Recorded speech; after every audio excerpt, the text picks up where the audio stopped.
Today we're going to be going over the implied stay. I use implied stay for all obedience commands that I give dogs, whether I'm teaching them sit, place, or down. I don't want to condition them to think that there's an extra command called stay that they have to do.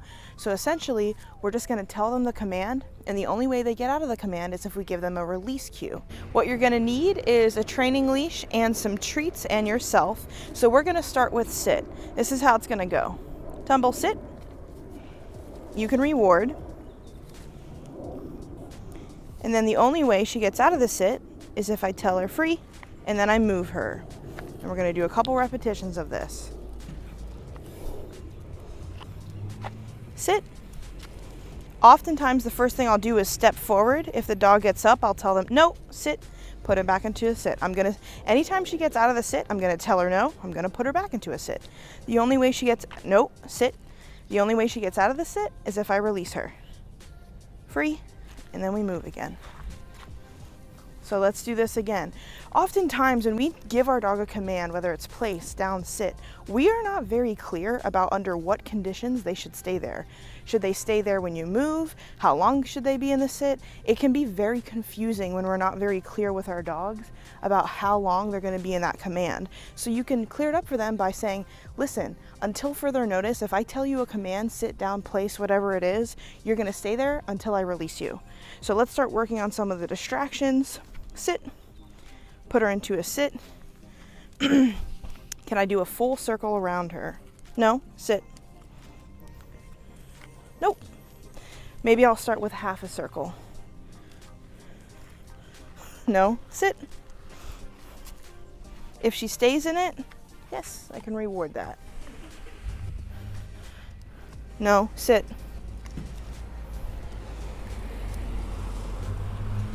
Yes. Free. When you're teaching the implied stay, it's really important that you're extremely consistent with your release. Implied stay meaning stay is implied. If I tell you sit, you stay there until I release you. So whenever you're giving your dog sit, down, place, they have to stay there until you've released them. If you haven't taught your dog a release, it's a whole separate video. You need to teach your dog a release cue to let them know they no longer have to be in command. So with Tumble here, the biggest mistake I see is owners will reward their dogs upon release. So they'll say something like this: sit, free, and then they'll feed their dog upon release. Don't do that. You don't want to build value in releasing your dog from a command. You want to build value in them actually doing the behavior that you're looking for, like sitting, downing, or placing. So for here, I'm going to say tumble, sit. Yes. Going to reward her when she's in the sit. I'm going to move around a little bit. If she moves, I'm going to tell her no, put her back into the sit. Free. And then we'll start building on the type of distraction she can handle. Tumble, sit. Can I do a full 360 around her? Sometimes when dogs struggle with this, I'll reward them like this as I'm going around them. Again, if she gets out of the sit, it's just a no, and then you put them back into the command. Free.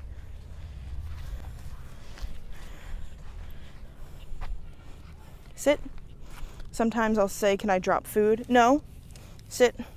Can I drop food when she's in sit? No. This is actually fake food. No. Yes. And then again, my yes and my food does not release her from the sit.